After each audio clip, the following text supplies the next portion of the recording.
It's 6:30. We've got a nice group of people who joined us. I'm Susan Lerner, everyone, the Executive Director of Common Cause New York, and I'm really glad you could join us for today's town hall. We'll be doing these every Thursday at 6:30 p.m. for the foreseeable future. We'll be keeping you posted on what's going on with our priority issues and bring in special guest speakers on a range of topics. Next week, we are very excited to be joined by Congressman Hakeem Jeffries in a virtual town hall that we will be co-sponsoring with the Leadership Conference on Civil and Human Rights. And then the week after that, civil rights lawyer and MSNBC contributor Maya Wiley will be joining us.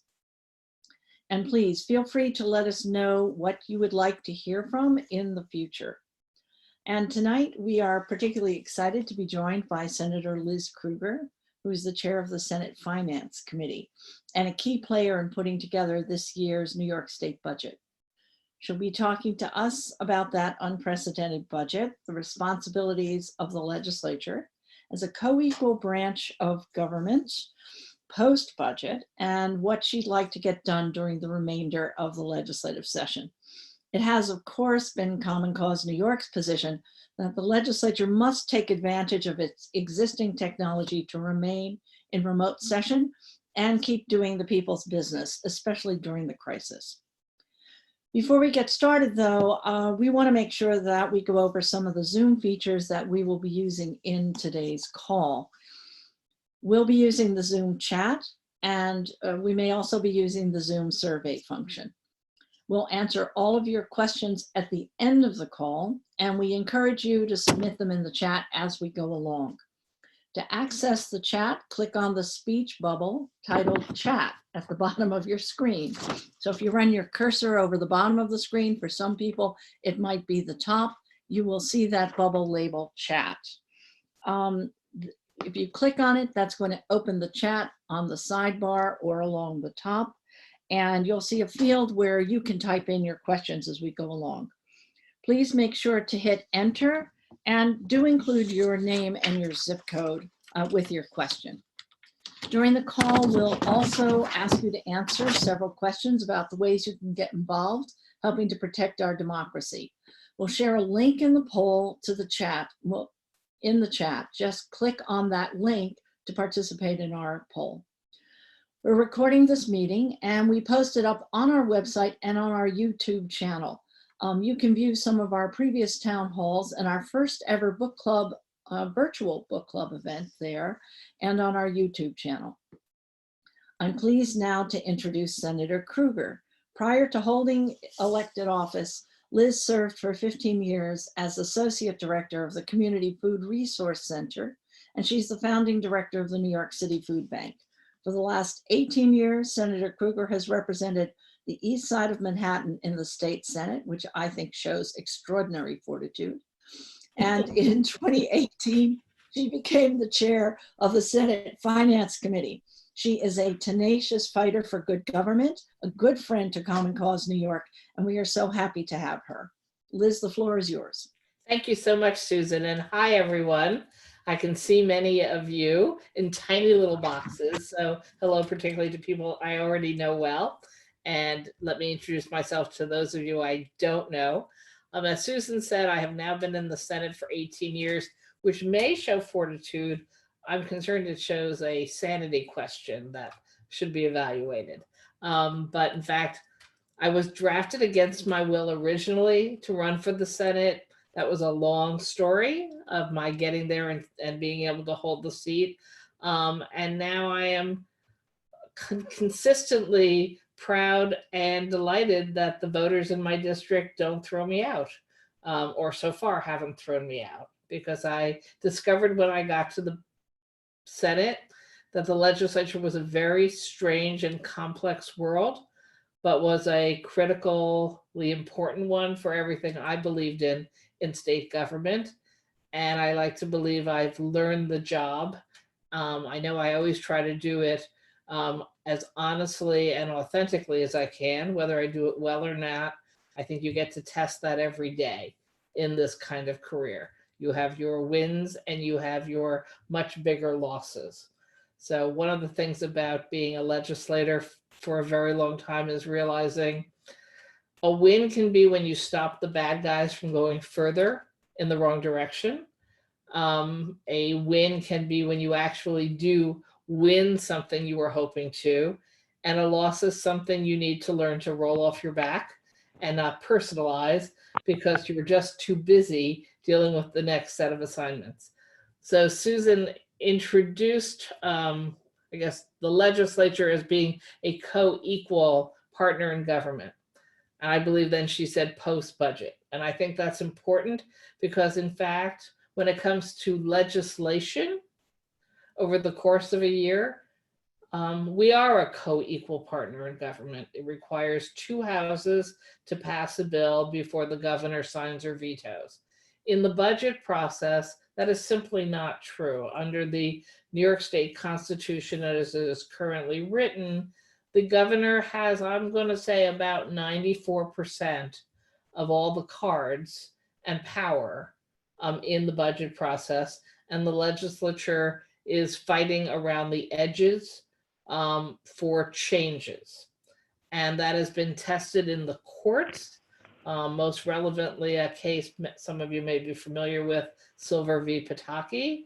And I am personally of the belief that we need a constitutional amendment that changes somewhat the balance of power within the budget process to ensure that the legislature actually does have a fair shake, perhaps not at a 50% power base within the budget, but a fair shake at some opportunities beyond what we have now to impact what the final storyline is in any given year.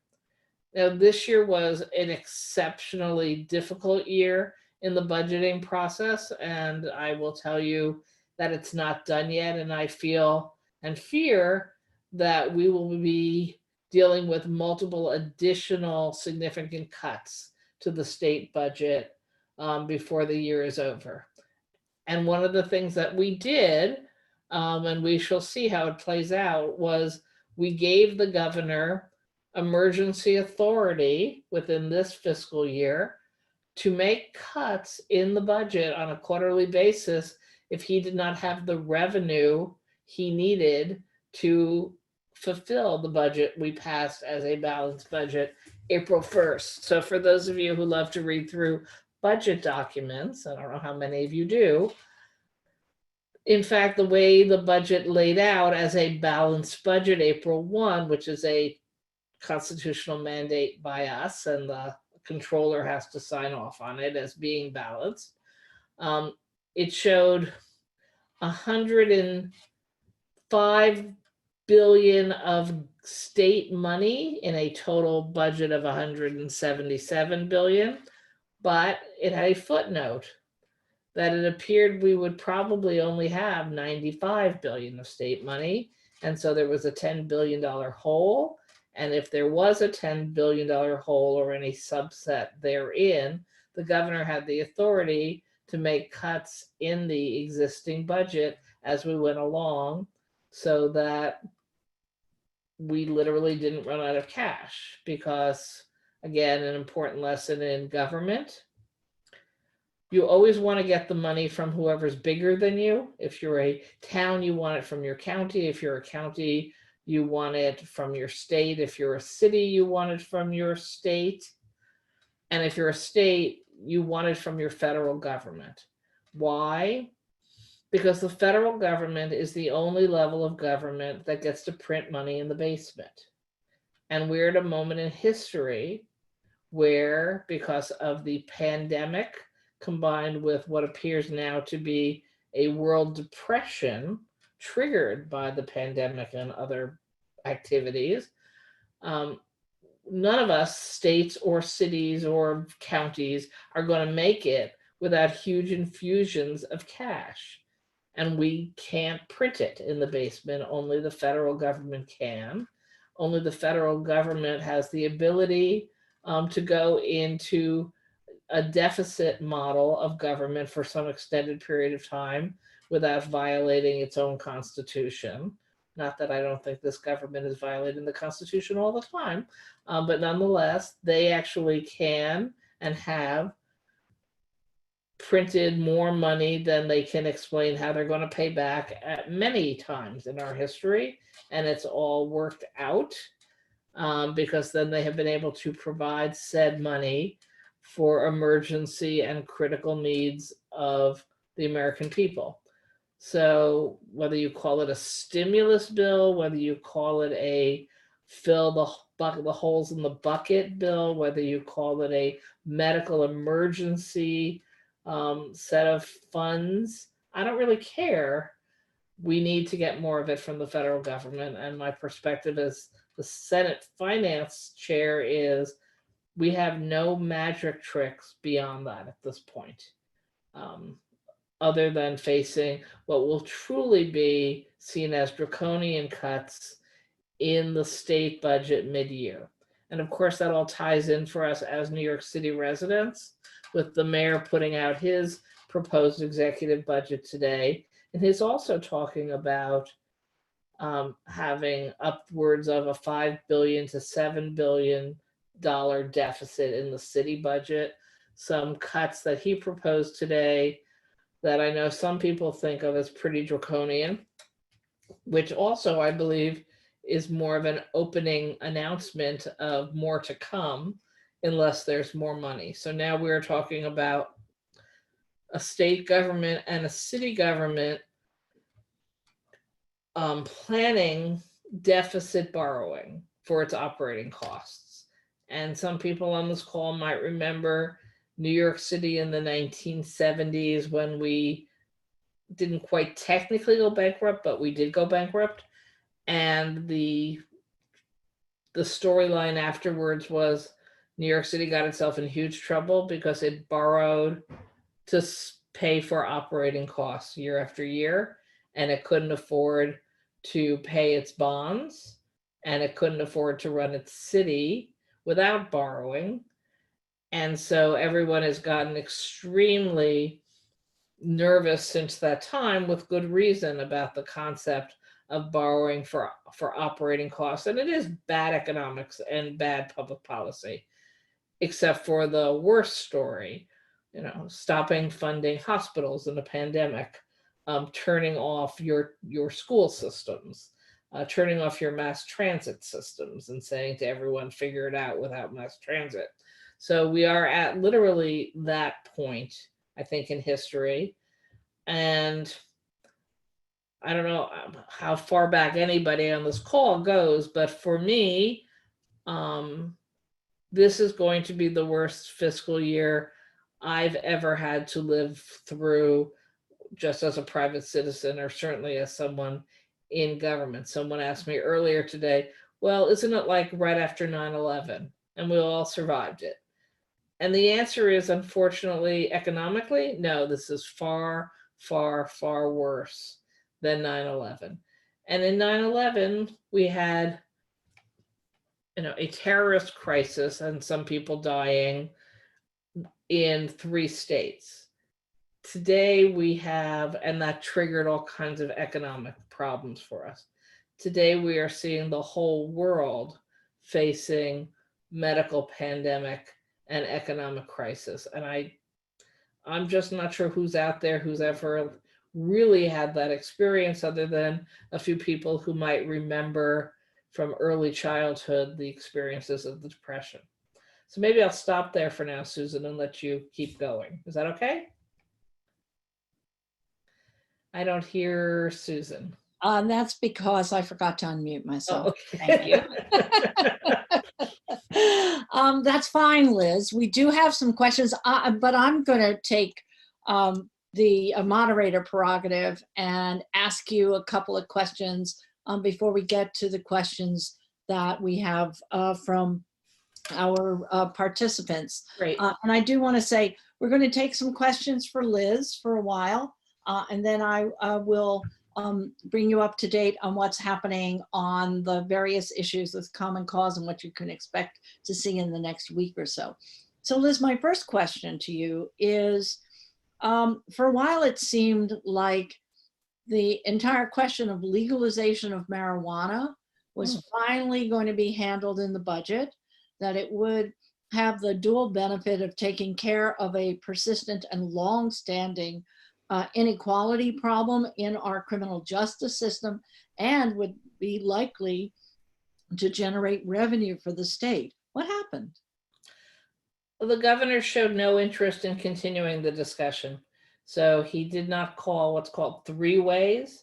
Mhm. The way we deal with anything in the budget is the governor calls through three ways on specific topics within the budget, or before he rolls out his budget, he can also call three ways. He never did, even though we continued to ask, why not? And he continued to say in speeches, I'm interested in legalizing marijuana. And so I was like, well, that would be nice, because I carry the bill in the Senate, as does Crystal Peoples-Stokes in the Assembly.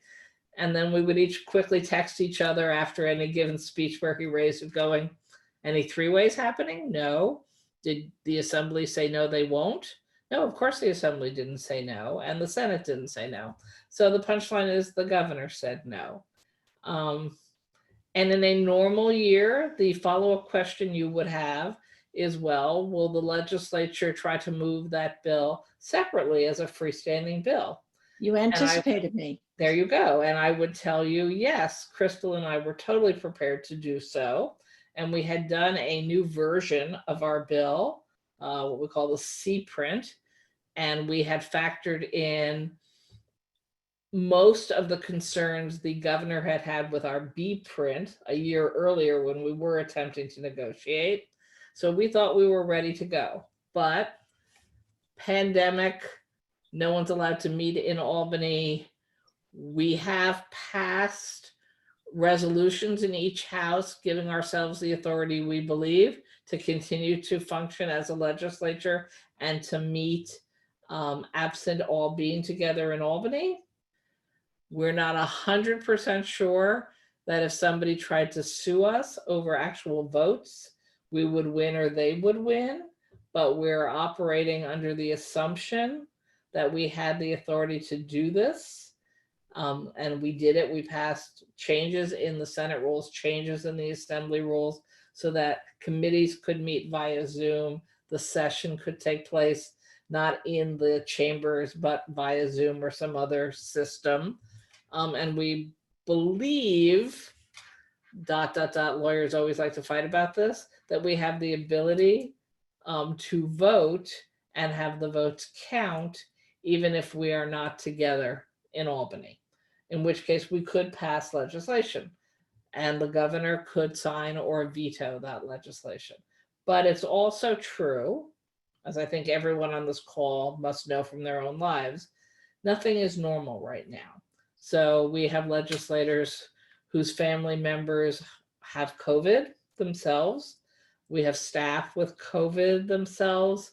We have every legislator trying to deal with emergency issues within their own district right now. So how much we would do legislatively and how often we would try to develop a package of bills is seriously questionable. And I know that most of us feel that if we're doing this, we should make sure we are spending our time passing legislation we believe the governor would sign, as opposed to just passing two House bills that aren't going to go anywhere during a year where there's so many crises to confront. Okay. You know, it's our position at Common Cause New York that the legislature should be using the very real technical capability which it has to continue to legislate. Yes. And we do too. I'm just saying, it's not like we're going to show up every day and sit there in committees and chamber, even on Zoom, because again, I can't speak for anyone but myself, but I think everyone's having the same days. You know, every day I get up in the morning and there's this long list of emails and calls to my office with people in crisis saying help. And so am I dropping any of that for legislation? Not necessarily. If I can do things to be value added to real life people right now in the middle of emergencies, I'm going to prioritize that. So it is a different time for all of us. True enough, but I guess our point of view is also that there is value added in legislating, in providing some assistance to people over the long term. The governor is really appropriately focused on the immediate emergency triage. Yeah. He's not thinking 4 or 5 months out. And that's something which the legislature could help with. So any bills that you think fit that category, I'm not saying no to anything. I'm saying the sheer volume of bills that we might pass in a normal time frame is just not going to be the story this year. Yeah. So I think really the point was we want to make sure we're prioritizing the bills that really we do need to make sure happen in New York State soon. And yes, you have bills where you're not sure the governor is going to sign or veto, and you take that risk and then you push hard. But I have to say, my gut tells me he's just saying no on marijuana. And at the same time, I'm telling you, I would love to see that bill pass. I've carried that bill for over 5 years. And there is really no excuse for us not to do it, other than you need to have a participatory or a participating governor. Well, I guess I do want to push you a little bit on that. Okay. In the sense that last year, the legislature, both houses cooperated tremendously in passing what I think everybody has to regard as a fairly ambitious progressive agenda. Not everything that was on everybody's wish list, legalization of marijuana, et cetera. Irrespective of what the governor thought about it, and put it on his desk. And frankly, it put the governor to the test of either completely turning tail and ignoring everything he had been saying in speeches for years to veto something, or having to actually make good on his public pronouncements and sign the bills. Right. Yeah, we had an amazing, what the Democratic Senate would describe as a rookie season in the majority. We had a unbelievable year. We also had a year where we were digging through literally 25 years worth of vetted legislation that had not passed the Senate, perhaps had passed the Assembly. And so we're able to move a huge progressive agenda in a short period of time. And we said at the time, don't assume you can have that storyline every year. Right. Now, we weren't planning pandemic or world collapse either, but we didn't ever really expect we could have a sophomore season that lived up to our freshman season. But it doesn't mean there's not a very long list of important and progressive issues for us to move in Albany. I'm not trying to disagree. I'm just sort of saying it's not all going as planned for 2020. And given, that's absolutely true. Yeah. And I'm not going to ask you to speculate if you and Crystal Peoples-Stokes were able to get the legalization bill through, what the governor would have to do. I'm going to stop asking my questions, and I'm going to turn to the questions we've got from our members and participants. So Liz, the first question comes from Amy. We are a small design company in upstate New York that would like to design solutions for small businesses to make work safe and habitable. Who at the state level should we contact to be considered for this role in our return to work plan? We have not had luck using websites, etc. Any advice? So I'm not 100% sure I understand what that company does from that question. I mean, if there are a number of regional economic development councils that give grants to companies who apply through that process. There's 10 different regions. there's not a lot of economic development money in the budget. In fact, pretty much we zeroed it all out because there wasn't any money. So I'm not really sure, what that company does or what that means. So there is the Economic Development Corporation. I guess I would take a look there. There is a special fund that I'm not sure has any money left in it that was supposed to be for supporting the creation of sort of new jobs and training for jobs in the economy. But again, I'm not sure whether that money was also reprogrammed or not. So basically, businesses who want to do work with the state government, get on all of the lists of what kinds of contracts we are bidding out, RFPs, and they apply via request for proposals to compete for that business. I'm not sure that there's a model that I'm aware of where you think you have a good idea for the state and you are interested in the state paying you to do that. I'm just not even sure that that's an approach that happens. Liz, do you think there would be any money for COVID-19 specific initiatives? Again, depends what that is. I mean, most of that would go through the hospitals and the healthcare providers who are taking care of people with COVID.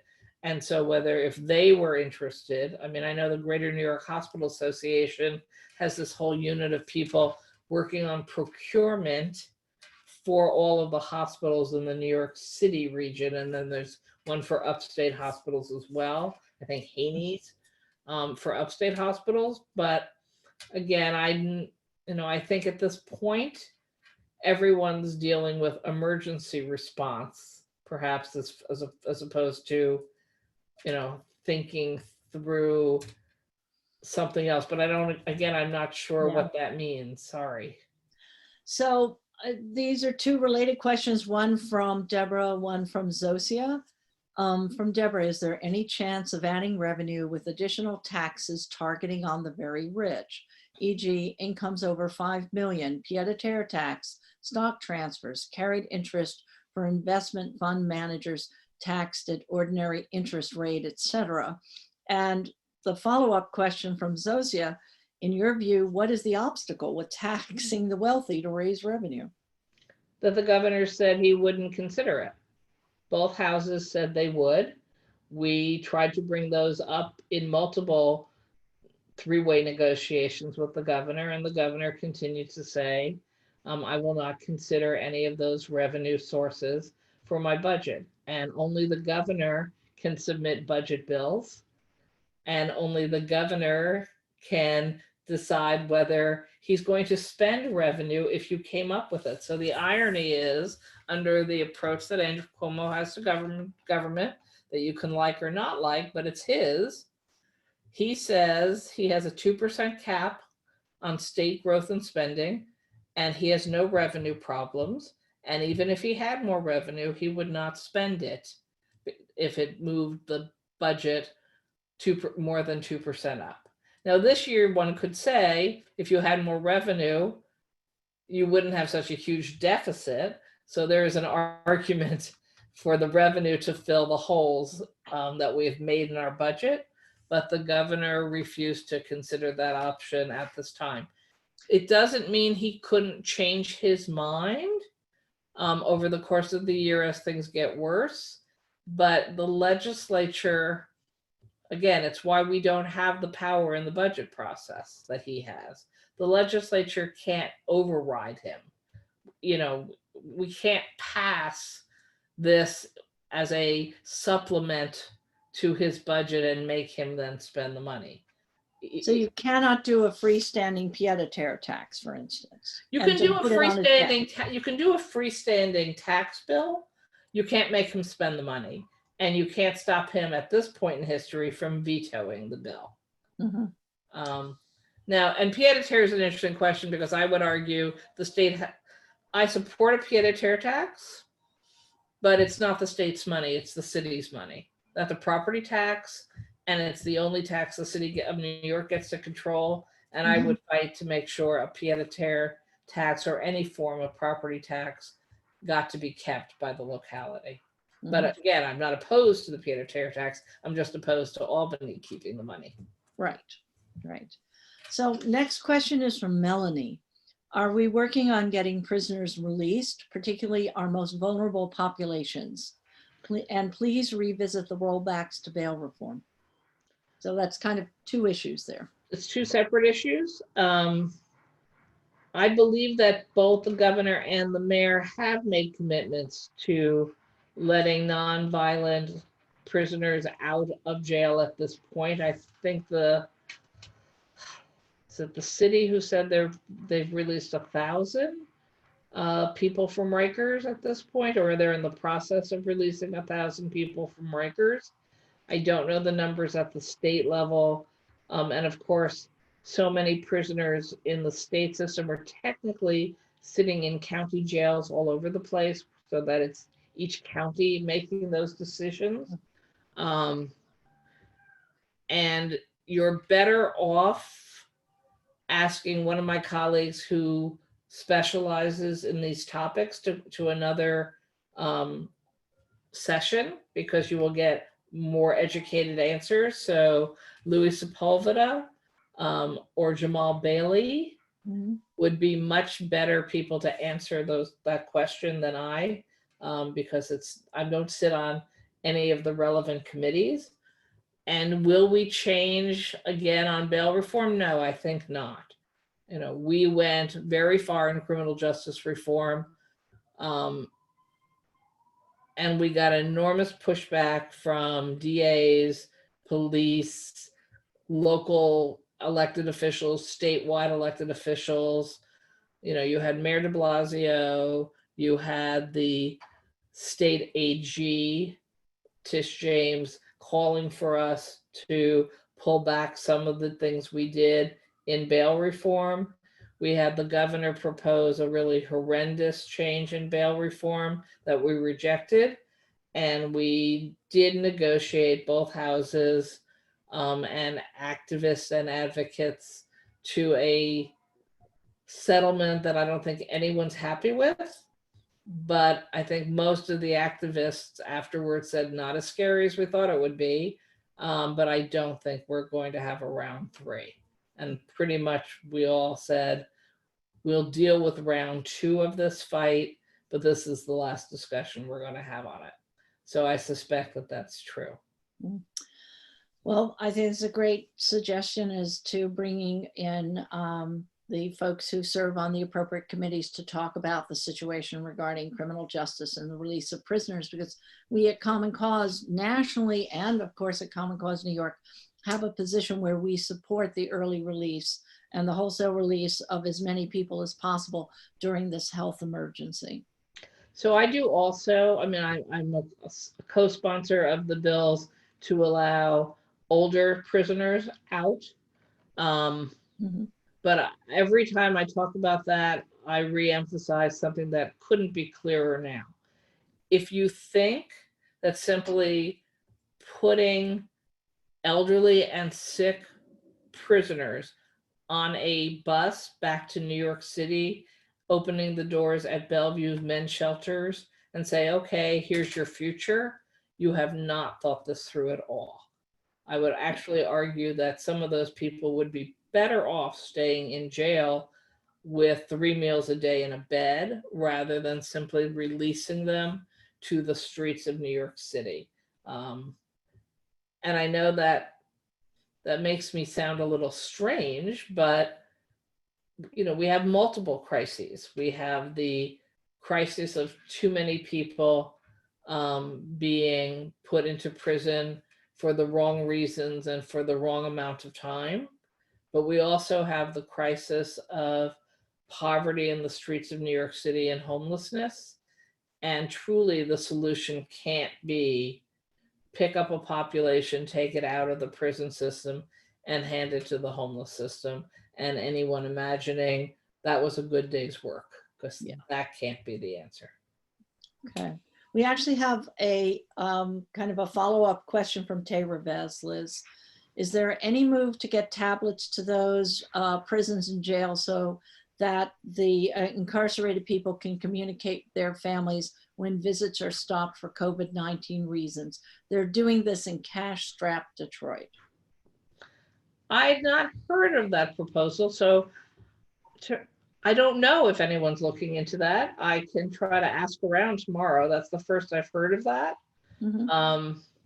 Obviously, people can't visit. Hopefully, people can still do phone calls back and forth. And we, thank goodness, got rid of that horrendous model where we were charging people a fortune just to call their family in prison. But the idea of tablets, I don't know. It's an excellent question. Okay. I think, Margaret, we pretty much covered your question about the legislature being able to continue remotely. So the next question is from David. My understanding is that the federal government is willing to bail out states, but with a budget matching requirement. Is this type of budget matching requirement common? I had not heard that was a federal proposal. I don't know. I mean, it could be a federal proposal. I don't think it's what the Democrats in either house are talking about. And again, I don't know how we could do it. I mean, So, we don't have new money that we can find to match with the federal money. So it would probably be pretty cheap for the feds, because I don't know what states and cities could actually meet that match. So this actually has come up as part of our advocacy with our members, that the $400 million for election related, COVID-19 election related expenses was supposed to come down without any strings. But as it turns out, the Republicans figured a way to channel the money so that it is subject to a 20% match at the state level, or you don't get the money. So again, sounds like it was done intentionally so that we didn't get the money and we couldn't do it. What share of the 400 million was potentially New York's? Just over $20 million. So a 20% match would be 2 million? No, it'd be 4 million. I'm sorry. Oh, excuse me. 20. I'm sorry. I'm losing my mind. So 4 million. That's not as scary as, like, most other big numbers you talk about coming out of DC. I suspect the governor would say, I don't have the 4 million either, but 4 million, I would certainly keep the fight going for the 4 million. Although I'm sort of appalled that Congress allowed that to happen. But as I was telling you, Susan, before this session started, I'm a little slow. I only learned today that the Republicans slid this giant tax break for the rich into the stimulus package. And that someone's predicted that it's like 90% of the money is going to end up being tax deductions for the wealthiest Americans. Yeah, no, it's absolutely outrageous. It's beyond belief. Yeah. So why am I surprised that the same people who would do that would come up with a way to not allow money to go towards elections? Because as Donald Trump has made it very clear, he thinks more people voting is a really bad idea. Yeah. All right. Question from Deborah. Was there any pushback in the Senate on Cuomo's inclusion in the budget of the Campaign Finance Commission's assault on the Working Families Party, i.e. the increase in their automatic ballot threshold? There was in the Senate. Again, if you go back in the history, it was the Senate Democrats, appointees to that commission, who did not support that proposal. And the governor slid it into one of the last budget bills. And that's the game the governor also has the authority to do. You're getting closer and closer to literally midnight when you either get the budget done or you get blamed for shutting down state government. And then the next day he can pass whatever he wants without you and walk away from every deal he made. So there's a no win to hold your breath until you turn blue. There's just no win for you. You just lose more. And so he threw that in. I spoke against it on the floor of the Senate. A number of my colleagues actually voted against that bill in objection. I'm the chair of finance. I can't really vote against the budget bills, even when I hate lots of things in them. But that was one of the few times I actually got up to speak against something in the budget this year. Yeah. And when I say get up and speak, it's a little unusual because actually I was one of the only people on the floor. So that, right, we didn't actually do normal process. So for the actual budget bills, Mike Generis, who's the floor leader for the Democrats, was there in his seat. I, as the chair of finance, was there. Brian Benjamin, who was playing President Pro Tem, was up on the dais. And then there were 2 or 3 Republican senators in the room. That's it. So while normally one might see an extended debate back and forth on a variety of different critical issues, there was basically no debate on anything this year from anyone in any party. But that was one of the few issues that I stood up to speak out against, because, you know, it's ridiculous that the governor has gone after third parties this way now in a variety of ways, and he got what he wanted. The Assembly Speaker had been clear he supported this for months, so it wasn't that surprising that the Assembly didn't seem to have any pushback against it. Yeah. You know, Liz, that really brings me to a topic I wanted to get your insight on. You know, the budget process in New York is famously, you know, 3 leaders in a room, we would now call it, and not a very opaque participatory process in the best of times, but this year seemed to be even more crazy. Is that perception accurate? Sure, it's accurate, because think about it. The governor put out his executive budget. One of the first things we do when that happens, after the budget hearings go through and you sit in the or I sit in the hearing room for 14 days in a row, 14 hours a day, listening to everyone and trying to make sure my staff have kept copious notes on the things that I think are important. And then we go into a day with all these economists who come in from different economic projection houses around the state and federal. We have the Federal Reserve there. We have the controller there. We have a number of well-respected economists there to project the revenue for the year coming up, because first we have to come to an agreement on revenue. It's called the Revenue Consensus Conference. And literally the Revenue Consensus Conference took place 4 days after COVID hit the US. And so the economists had all their charts and books out, and they're going through these detailed analysis, projecting a pretty good year. And then each one, as they finished, said, except for what we've seen in the last 4 days. So we think the whole thing is going to blow up in our faces, and everything we've done and presented to you probably isn't true.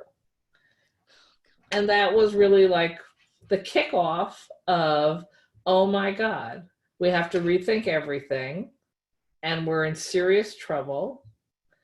And so then we watched as the state controller started to say, oh yeah, our projections are going down the tubes for revenue. And the governor said, I have to take my budget back and start again. And that's not normal. So yes, it was not a year like other years, because literally as you're doing the budget, every day, you know in your heart that you have less money than you thought you did the night before when you were negotiating for something. It was just being torn away from you and you were moving into lockdown and we were shifting to having our meetings by Zoom. So when we talk about 3 men in a room, actually there wasn't any meetings of the 3 of them in a room. I'm not even sure there was one. Phone calls, Zooms, we Zoomed a lot, which actually might have made it a little more transparent than usual because you couldn't have secret discussions, by 3 people in a room together because nobody thought they should even be in a room together. So nothing this year in the budget process was like any other budget year I've lived through. Yeah. Looking forward, stepping back from the COVID-19 emergency, one of the questions we've gotten from Kitty was, how do we get to this state where the governor has such extraordinary control? And can you see a way in which the process would be much more open and public than it currently is? Or do you think that budget processes and negotiations need to stay behind closed doors? It's a trick question, Liz. It is a trick question. So I think it's crucial that all the materials be out there for everyone to take a look at, and that bills don't pop out in the middle of the night with messages of necessity so that get rewritten overnight. Excuse me? Or get rewritten. Or get rewritten overnight. And so I know that I believe in that. Do I think that some level of negotiation is ultimately going to be done relatively privately? Yeah, I do. I don't know that there's any legislative model I'm aware of in the world where at some point the people in the power positions don't say, let's roll up our sleeves, let's sit down, and let's play trading cards. So I don't know that you ever get away from that completely. But if the public knows these were the options on the table, then the public gets to weigh in on what they think the right answers are and put pressure on their elected officials as to which negotiated position they ought to head towards. Even if they're never all 20 million of us are never going to be in the room when the final language on bail reform is 3-way agreed upon, as an example, or the divvying up of the education funding is completely resolved, or I don't think people know how many different you do, you can take a look, how many different topics are actually 3-way negotiated through endless meetings for about a month. And I don't think those meetings and those discussions will ever end up being public in the sense of watching it on TV. But one of the things that does happen is a huge number of the governor's policy proposals get thrown off the table during the course of that. And he fights to keep them on. And as you get closer to the deadline, he realizes there's not enough time to win all these fights, so you have to give up on some of them. And that's how you get some of his proposals that, speaking for myself, I'm glad don't end up in the final budget. You get them off the budget table. Well, you know what our position is regarding substantive non-fiscal matters in the budget. But they really shouldn't be in the budget. Yep. Yeah. Yeah. And that's much more the position of both houses of the legislature. That doesn't mean that at the end of the day, you don't see a whole lot of that still in the budget. Yeah. But less than what the governor originally proposes. Yeah. Yeah. Kitty or Catherine, in response to your question, we'll be providing more background on Silver versus Pataki in the future, and go into, as Liz says, the needed constitutional amendment. And I'd love input on that. I mean, Susan, I'm working with Evan Davis, someone you know quite well. We do. And we have been trying to come up with one we think will fly. It's actually very difficult because after Pataki v. Silver, there was a group in the legislature, this was before, or right as I guess was starting as a freshman senator, Silver and Bruno attempted a constitutional amendment to undo this court case. They got it past the legislature 2 sessions in a row. They brought it to the people, and the governor basically successfully shot it down. Why would you want to give the legislature all of this power to increase your taxes and blow the money? And that messaging worked. Yeah. And so the whole thing went down. So I'm very conscientious about wanting to have a way to write a constitutional amendment that would do what I think it should do, would be easily explainable to the public, and could actually pass muster, because any governor is going to fight it. It doesn't matter whether you like the current governor or you don't. The next one is going to fight it also, and the one after that. And so you have to think through, can you message what you're trying to do effectively with the voting public and actually get the votes in a ballot election? And to be honest, having a governor who's not articulate and not so popular would be preferable to win that fight. I don't know that I'd take it on right now with those crazy national approval ratings. Exactly. For people who only see them on TV. Yep. But I'm not going to change my belief that that is actually an important solution for New York State to get to. But of course, as you know, I was one of those wacky legislators who supported CONCON and thought that we could get a much better outcome for our state constitution by opening the whole thing up to smart people to work through. But unfortunately, I'm not taking the bait, Liz. I'm going to ask you the next question. Fine, be that way. Kathy, it's a question from Kathy. Is it the intention of the New York State legislators to continue to work remotely through the June 2nd session and possibly into the summer? So we have given ourselves no deadlines. We have committed to functioning remotely for as long as that determination is made that you can't go to Albany safely and function the way we used to function. The concept of a schedule that gets printed up as the legislative session is both an arbitrary and non-legal document. It's just the 2 houses sitting down, looking at the calendar and saying, okay, this is what we think our schedule will be for the year. So there's nothing that prevents us from coming back into session any day of the year at the call of the Senate Majority Leader if we're the Senate, or the Assembly Speaker if it's the Assembly. It does seem foolish to only have 1 of 2 houses going down that path, since you need both houses to pass bills. But you can do it anyway.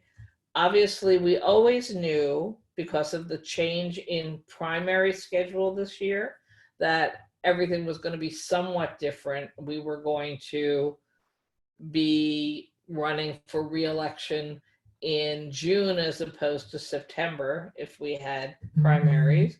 So there was an assumption already built in, even if the world didn't seem to fall apart, that we would take off some time, end session early, be home to campaign with an expectation of coming back sometime in the fall to continue.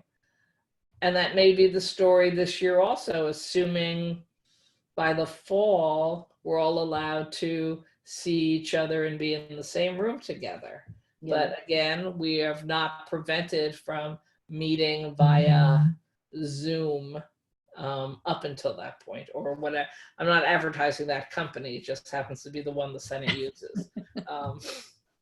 And apparently you use, because we're on it now. We're on it now, for sure. Yeah. A question from Celeste. What do you think the priorities are in terms of bills that might actually get passed this session? Well, I would love to see us pass a bill making it much easier for everyone to vote by mail, particularly this year, because I am very, very concerned that people will be so worried about being in group scenes at polling sites not 6 feet apart that we will see a big drop off, even with early voting, that we will see a big drop off, particularly for the general election, if we don't expand the definition of the use of absentee voting. Right now, the governor has done an executive order that he's extended through the June primary, for basically, if you're in New York State, you can do absentee voting on the grounds that we're in the middle of a pandemic. I really think we need to expand that to November. Here, here. And, you know, there's even some concern that that also required constitutional action, but it's just too late. We can't do it that way. So we just have to do it in whatever way that nobody's going to be able to sue and stop that from happening. We have to deal with, and this one's really complicated, what we're going to do when the moratoriums on paying your rent or mortgage end. And it's another place where I think the legislature has a very different understanding of the problem than the governor. The governor has said, we have a moratorium, I've dealt with it. And the legislature keeps saying, yeah, you have a moratorium, so you've kicked the can down the road to the day the moratorium ends. And then you're going to see a massive lineup at housing courts and lawyers' offices as people don't have the money to pay their rent because half of them are unemployment, and landlords are you owe me the rent. There are lots and lots of bills out there. They are contradictory for a variety of reasons, and there are truly complicated issues in both contract law issues. Does the state of New York have the ability to say you don't have to pay your landlord? I actually don't think we do. I think that would be shot down immediately.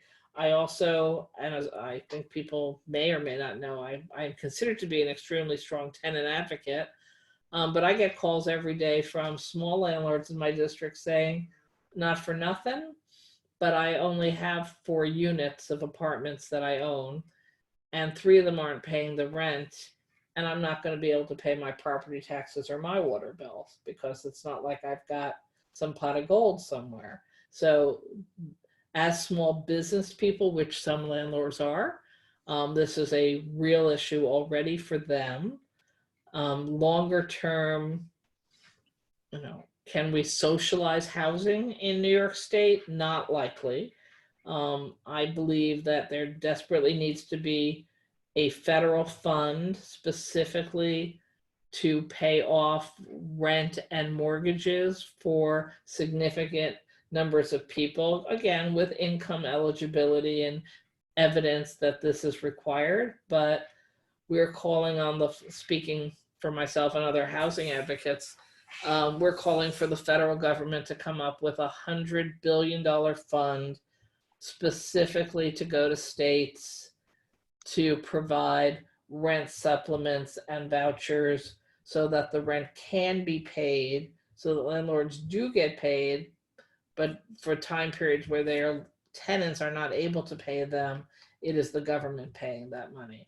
So that would require federal action, federal money, and state action and laws. So again, I do not see a way for the legislature not to really dig into the options we have and don't have when it comes to what could be the next biggest crisis after the pandemic, a housing crisis beyond anything anyone had ever planned for. Okay. Liz, a question from Tay Revez. What's going to be done to save small restaurants and mom and pop retailers? That goes along, I think, with the rent conundrum. Yeah, I think the commercial rents are a parallel issue. I don't know that there's a specific proposal I mean, there are small business programs, there are funding streams to help small businesses, although my understanding is that the federal money's almost gone already from the small business funding stream. So yet again, Went to the hedge funds. They're small businesses, don't you know? no, I actually didn't think they qualified, but how nice. So we actually need money to actually be available to go to real small businesses. Yeah. And you know what? There's no one who's not going to be on that list.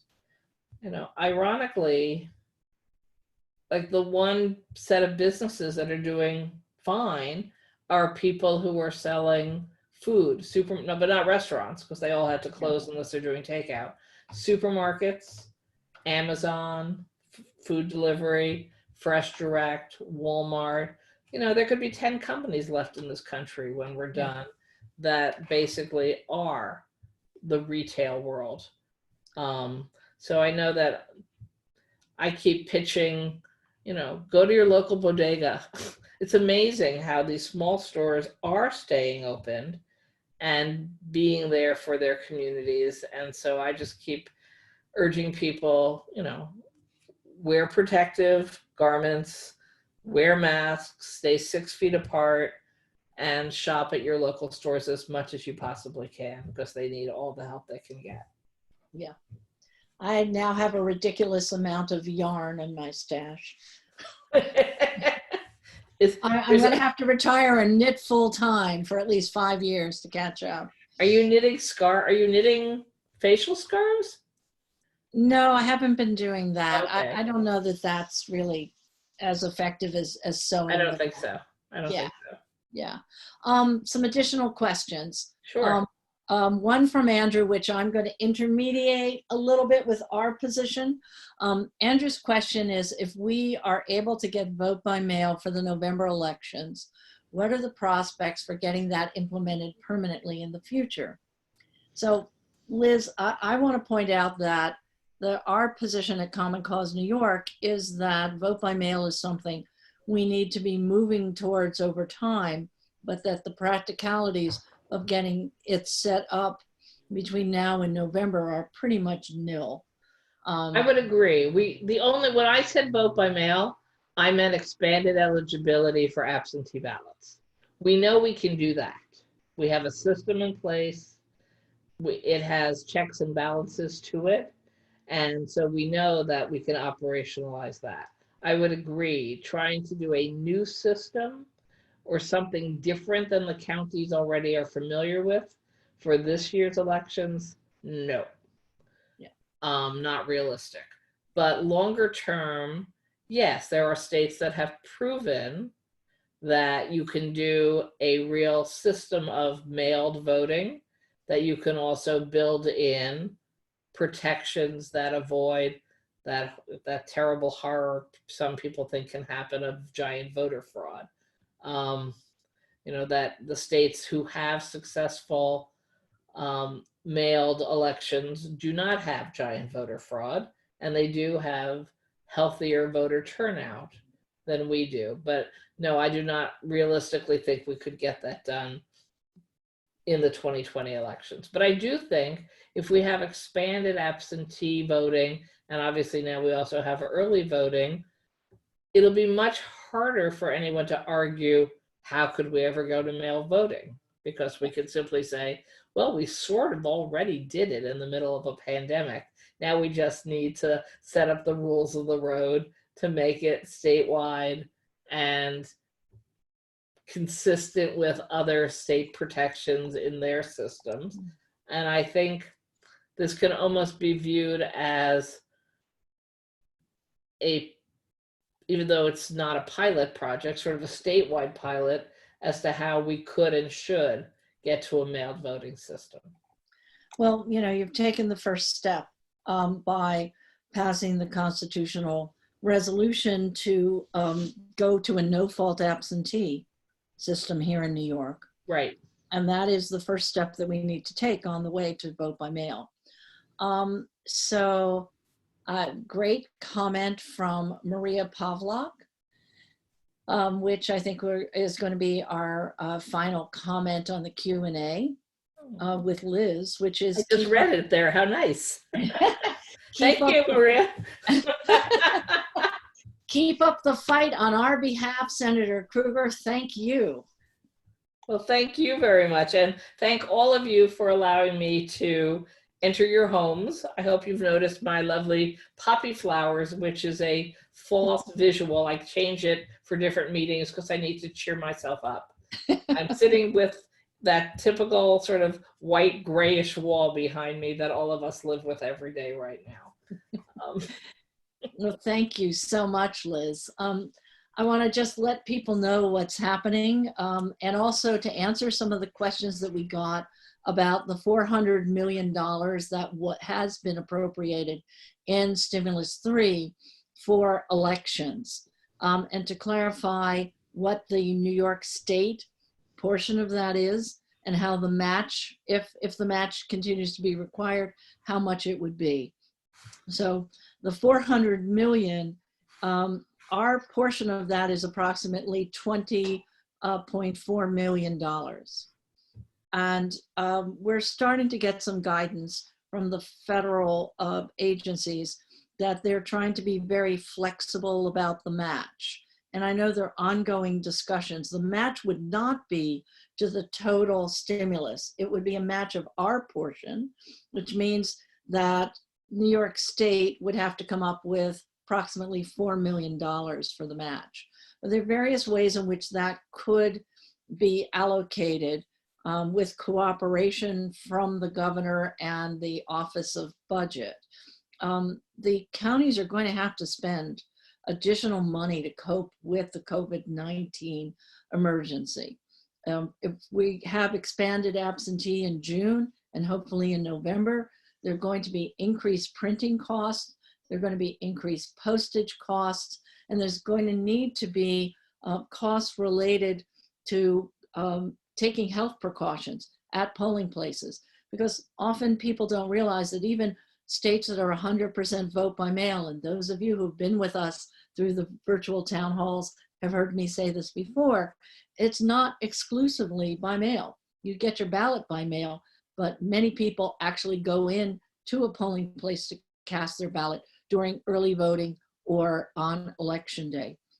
So there are going to be costs that the counties are absolutely going to have to incur, and there's discussion about how to use that county outlay as the potential to the match, so that, as various election administrators have said to me, if the county is shelling out $1, they'd be much happier getting 80 cents reimbursed than 0 cents reimbursed. So there are people who are working on the match. At the same time, we at Common Cause, sorry, are working on getting the match obviated.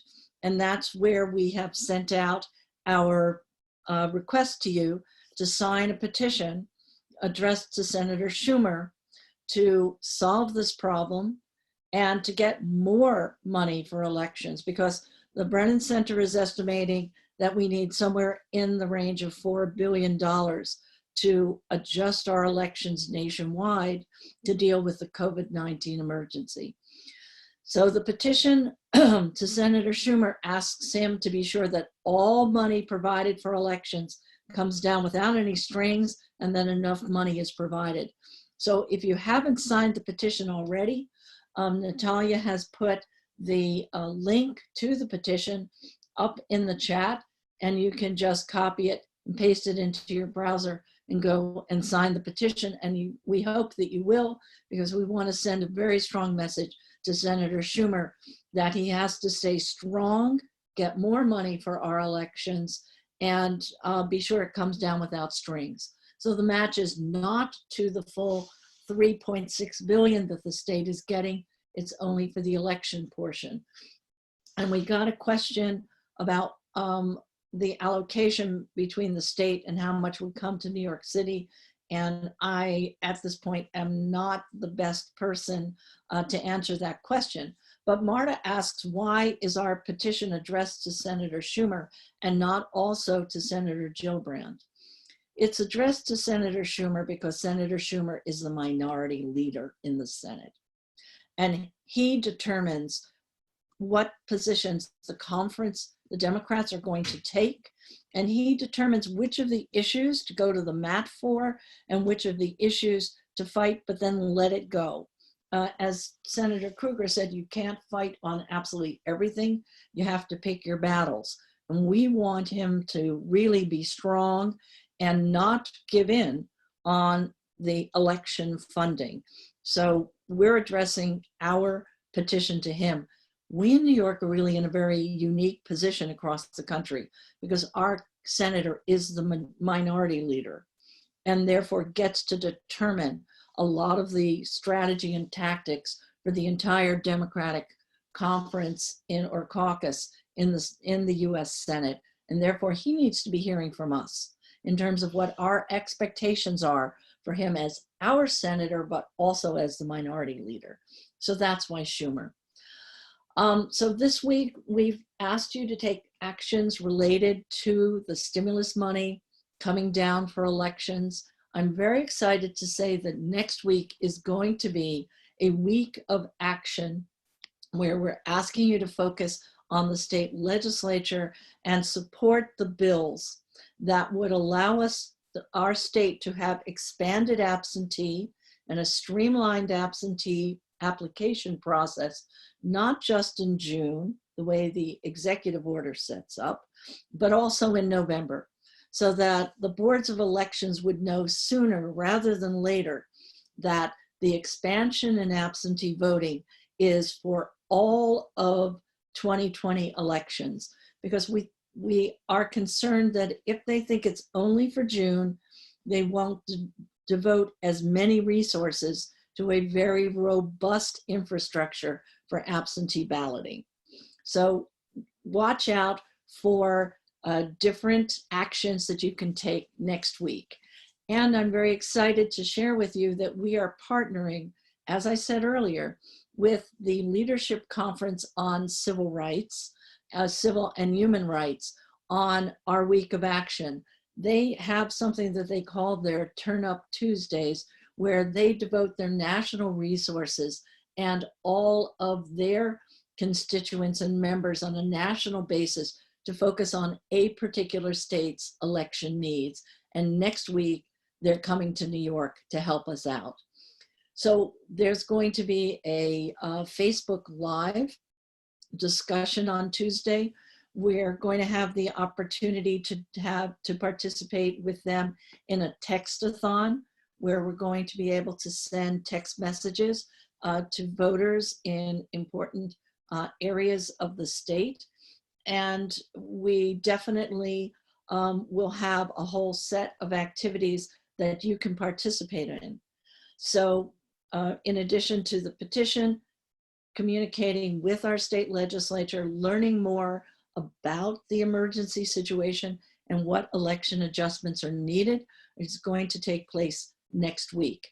You know, again, if you are new to the town halls, or if you're a returnee, we are putting together an action team of people who want to be very directly involved and take on some additional volunteer tasks for the issues that we highlight and are fighting for at Common Cause.